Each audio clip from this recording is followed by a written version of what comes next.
We all have stories that we'd rather leave untold.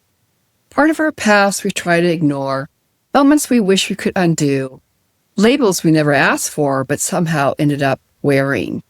Shame is sticky, and sometimes it shapes our sense of who we are and how we think God sees us. But here's the thing. Those are exactly the places Jesus steps into. When we look at the Gospels, we find Jesus moving toward the very people others moved away from, especially women. And not just strong, put-together women, but women caught in pain, in sin and silence. And over again, Jesus doesn't judge them. Speak the truth to them, yes. But shame them, no. He restores them.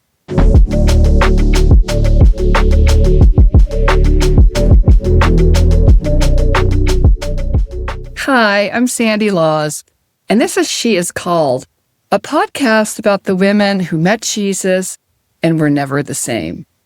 Well, in this episode, we meet 4 women who found grace in the moment they least expected it. It all began with the Samaritan woman, also known as the woman at the well. This story is told by the Apostle John in chapter 4 of his gospel. Now, she wasn't planning to see anyone that day. In the middle of the afternoon in Sychar, a small Samaritan town located in the hills around Mount Gerizim, she carried her water jar and was on her way to Jacob's well, alone. But the details matter because most women in the ancient world didn't go to the well alone, and they certainly didn't go at noon because it was hot. They went early when it was still cool outside, and they went together. You see, it was like a social moment, like walking to get coffee with a friend or chatting in the parking lot after school drop-off. But she came at that time of day because she didn't want to be seen, and she didn't want to be judged. She knew that they whispered about her. We don't know her name, but we know her story. She had been married 5 times, and now she was living with a man who wasn't her husband. Maybe she was divorced. Maybe she was widowed. Maybe she had been abandoned again and again. But whatever the details, people had drawn their own conclusions because that's what people do. She was the kind of woman others avoided, but Jesus didn't. John tells us that Jesus had to go through Samaria. Now, that phrasing is interesting because geographically he didn't. In fact, most Jews in that day went around Samaria. The Samaritans were considered religiously impure, like half-breeds, heretics. Jews and Samaritans had a long history of hostility. But Jesus, he goes through it to find her. And he stops at a well in the heat of the day after sending the disciples away.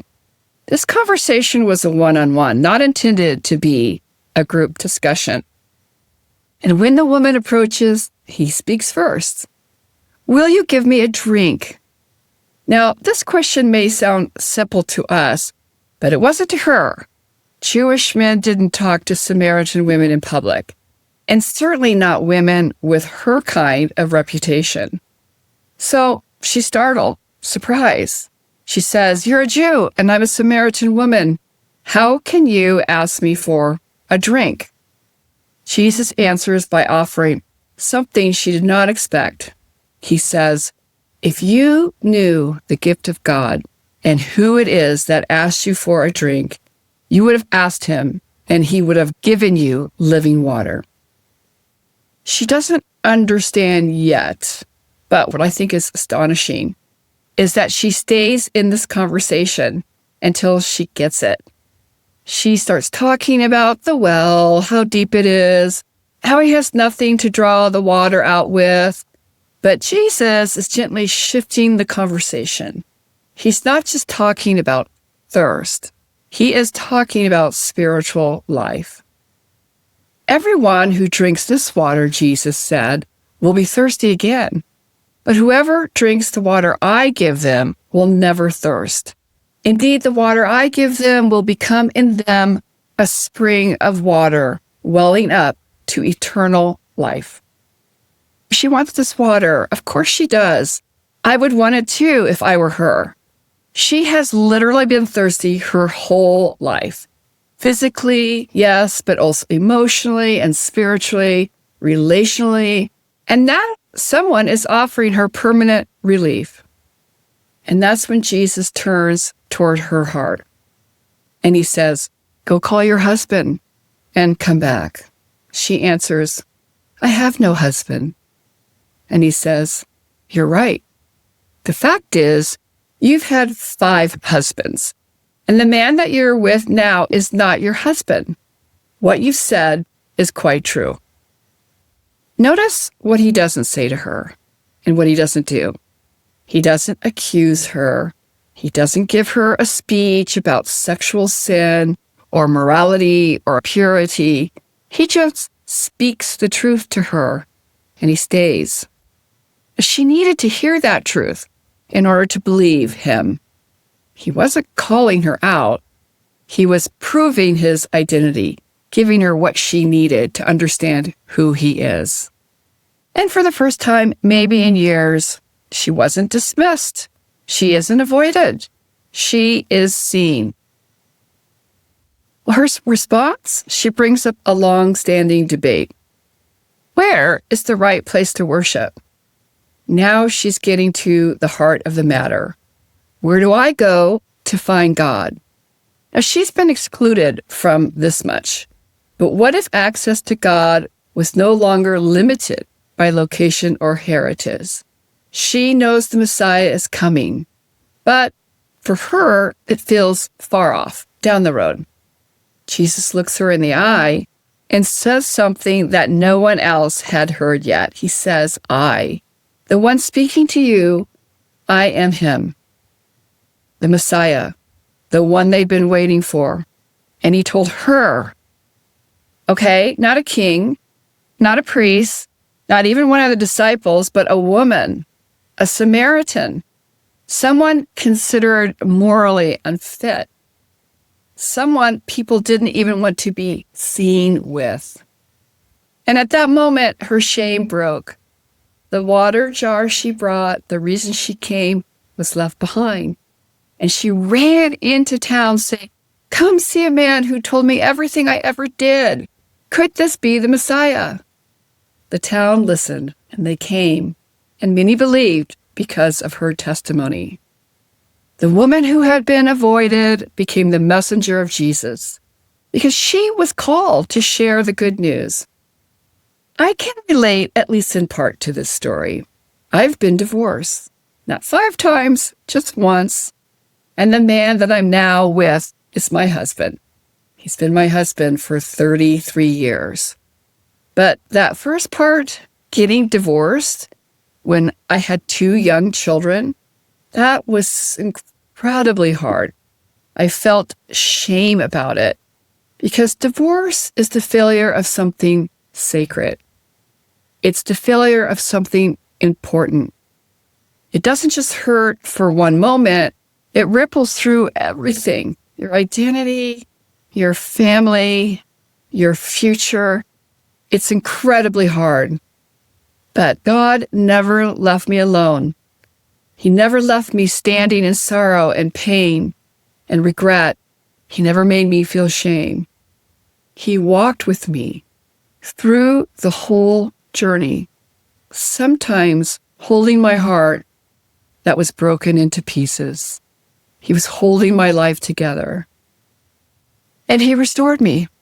Over time, I began to see the people in the Bible a little bit more clearly. I mean, they weren't perfect saints, but they were broken people with complicated stories, a lot like me. And I began to see that God loved and redeemed them, just like he loved and redeemed me.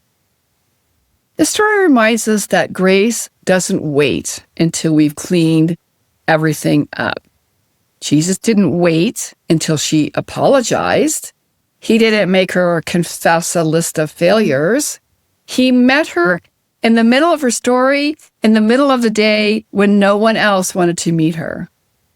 So maybe today you're the one at the well. Maybe you've been carrying something you think disqualifies you. But Jesus sees you.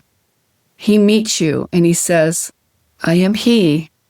I am the one who gives living water. I am the one who came for you. Well, our next story comes from Luke's Gospel, chapter 7. It takes place in the small town of Capernaum, a beautiful place on the shore of the Sea of Galilee. And there's a man who lives there named Simon. He's a Pharisee, and he invites Jesus to dinner. Jesus often had dinner with people. But this was not exactly a warm invitation. Simon has an agenda. He wants to observe Jesus, to test him, maybe even to trap him if he can. But Jesus comes anyway, because he already knows what's in Simon's heart, and because he has his own agenda. There is another woman who needs him. Now, Simon doesn't greet Jesus with a kiss. He doesn't offer oil for his head, doesn't offer to have his servants wash his feet, all of which would have been expected from a host at that place at that time. From the moment Jesus enters Simon's house, it's clear Jesus is an outcast. And then she walks in, another unnamed woman, another woman with a reputation. She wasn't invited, but she comes anyway. And at gatherings like this, it wouldn't have been entirely unusual for outsiders to linger around the edges of the dinner setting. But she didn't linger. She walks in with a purpose, and she walks straight to Jesus. She brings out an alabaster jar of perfume, very expensive, something so precious. And she falls at his feet. She's crying. Are these tears of joy? Are they tears of sorrow? I think there's some of both. All that was walled up inside her came flooding out. Her tears wet his feet, and she wiped them away with her long hair, pouring perfume on his feet. She doesn't speak. She doesn't ask him for anything. She just lays everything she has at his feet. But Simon, he's disgusted. Here's what he's thinking. If this man were a prophet, he would know who is touching him and what kind of woman she is. But Jesus does know. He knows Simon's thoughts, and he knows the woman's heart. He looks at Simon, and he shares a parable, a story about two people who owed someone money, one a little bit and one a lot. Both debts were forgiven by the man. So he says to Simon, now which of them will love the most? Simon answers, the one who had the bigger debt forgiven. Exactly. Jesus turns towards the woman and says to Simon, do you see her?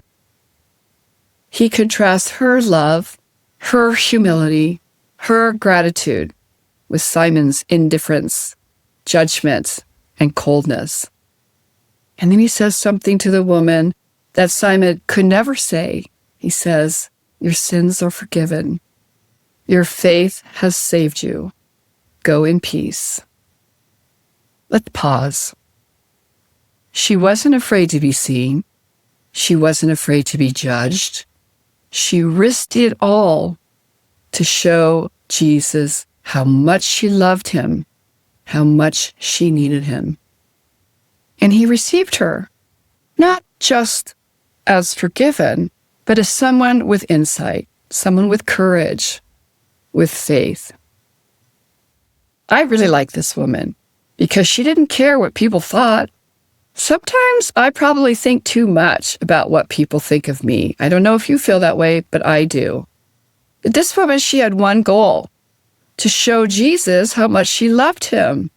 What a great goal. And she did it in a beautiful, very public way. Well, I am a sinful woman. There's no question about that. And while before I might have hidden my sin, Now I bring it straight to Jesus, like she did. Sometimes I come crying tears of sorrow or tears of joy, and he sees me. I know that he does. Jesus didn't just see her brokenness. He saw her love, faith, and hope. I hope you know that's true. Don't be afraid to go to the feet of Jesus. The next woman's story couldn't be more different, though she too is unnamed. She doesn't burst into a room. She doesn't have a plan or a speech or a proper introduction. She just reaches out her hand to find Jesus. This woman has a story of pain and suffering. Physically, mentally, spiritually, in every way, she suffered.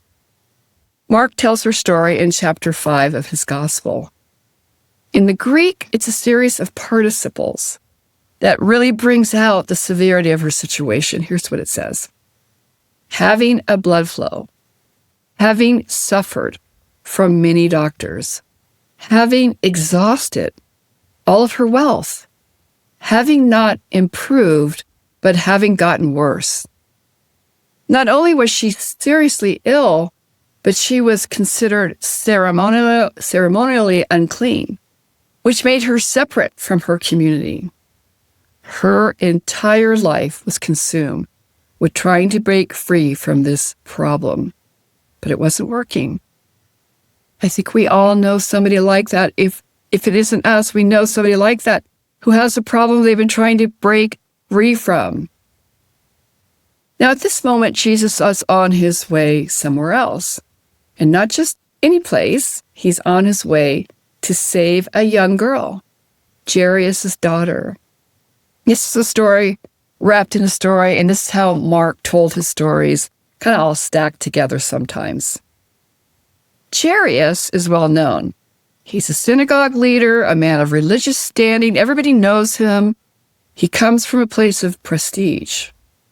But at that moment, when he comes to Jesus, he's just a man, a father, desperately trying to keep his little girl alive. And so he goes to Jesus, the last resort, really the only hope. Jesus sees the man and agrees to go with him to his home.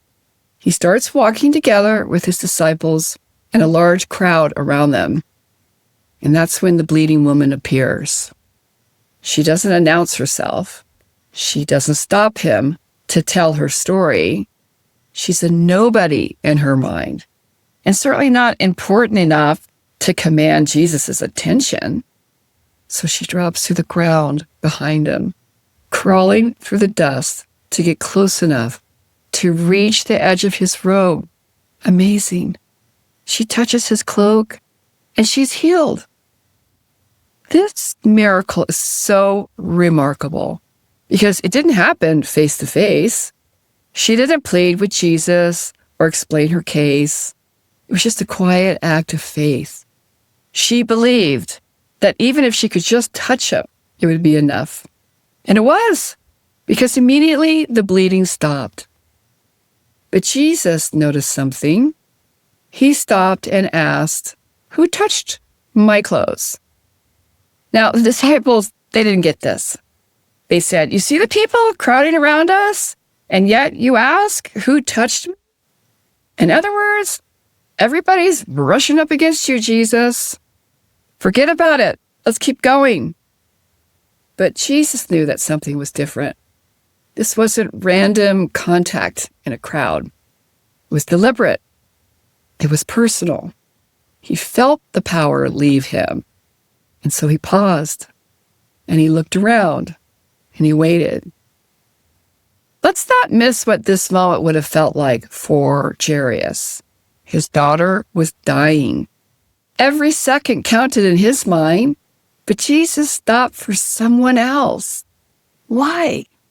Because Jesus always gives his attention to what matters. And at that moment, this woman didn't just need healing. She needed total restoration. Her body had suffered, yes, but so had her heart. her standing in the community, her sense of hope. That's why he stopped. He knew that little girl wouldn't die. He's the giver of life. He can raise the dead with a word. But this woman needed more than a cure. She needed to be seen. And she needed to know her faith wasn't misplaced. Jesus says, "Daughter, your faith has healed you. Go in peace and be freed from your suffering." Jairus and the woman are the same, but they're different. He's a man with a name. She's a woman without one. He comes openly. She comes secretly. He has a position in society. She's an outcast. But they are the same where it matters most. They're both at the very end of themselves. They're both desperate. They're both putting all of their hope in Jesus. Their faith brought them to Jesus, and he healed them. I am in desperate need of Jesus, and I'm thinking that you are too. The next woman didn't come towards Jesus at all. She wasn't searching for him. She wasn't prepared. She was caught. And still, she was called. We are talking about the woman caught in adultery. It is a unique story, only told in John's Gospel, chapter 8. It tells us a great story about this woman. She wasn't sick. As I said, she wasn't looking for Jesus. Instead, she was dragged out, thrown down in the middle of the street, surrounded by angry men who were screaming for justice. Adultery was a serious offense for both the man and the woman, legally punishable by stoning to death. But interestingly, she was the only one who was brought out. Where's the man? He's not there. What? Because this isn't about justice. It's another trap. The religious leader asked Jesus, what should they do? And if Jesus condemned her, he'd be thought of as harsh, uncaring, unloving. If he let her go, he'd break the law. Jesus bends down and he writes in the ground. What did he write?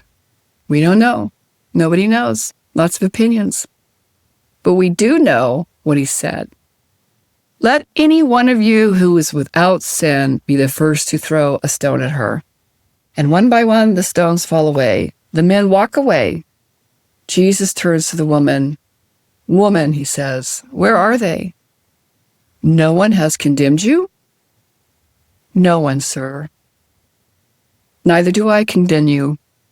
Go now and leave your life of sin. Let's think about this. She was this close to dying, a horrible, brutal death. And suddenly she was free, alive again, spared. Can you imagine the emotion, the confusion, her relief? A total stranger defended her, not by denying her sin, but by exposing the hypocrisy around her. She didn't come looking for grace, but grace came looking for her. These women weren't just healed. They were seen. They were spoken to. They were called. The Samaritan woman was called to worship in spirit and truth. And she became the first evangelist in her town. The sinful woman was called to love without fear, and she walked away with forgiveness and peace. The bleeding woman was called daughter, restored not just physically, but fully into community and identity. And the woman caught in adultery, she was called to leave her old life behind and walk forward without condemnation. Each of them started the story from the outside, misunderstood, unnamed, avoided, accused, outcast. But Jesus never defined them by what others said. He called them into something new. And that's what he still does. She is called, not because she's perfect, but because he sees her. She is called not because her past is clean, but because her heart is open. Maybe you will see yourself in one of these stories. I know that I do. Maybe in more than one. Wherever you are, whatever you carry, Jesus is calling to truth, to faith, to patience, to himself. She is called, and you are called too. Thank you for listening today, and don't forget to catch episode 3, where we'll continue with our journey of looking at these remarkable women. Let me close in prayer. Father, I pray for the women out there, whatever they are facing, wherever they have been, whatever they have done. I pray that they would know that you see them, and you love them, and you care for them, and you want them to come to you and lay down everything at your feet, and that you will restore them because you are the giver of grace and the Redeemer of all. Thank you so much. Have a blessed day.